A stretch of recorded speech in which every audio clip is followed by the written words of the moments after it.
So over here you can see that I have this Wikipedia page related to multimedia right here. And let's say what I want to do is I want to go ahead and download this out as a PDF file.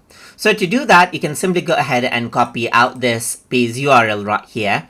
And then in the tool ILovePDF.com, what you can do is you can go around over here and click on HTML to PDF. So once you do that, you can click on Add HTML, and then you have an option to go ahead and write the website URL right here.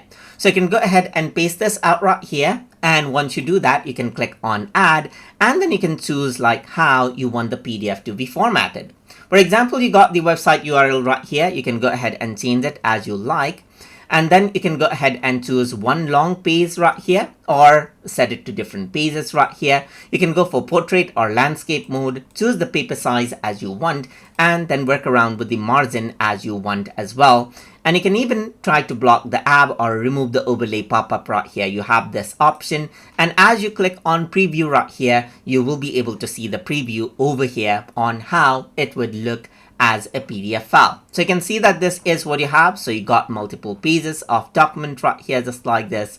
And this is what you have. So now as that is done, you can go ahead and click on convert to PDF. You can see it says converting right here. And as you go ahead and click on download right here, and if you were to click on OK, then this is what you have, as you can see. So you can see that there's multiple pages of PDF right here made from the HTML file. HTML file that is from the URL right here.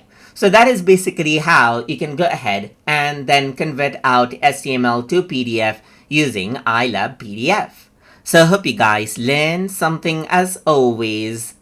And as always, please like, comment, share, and subscribe.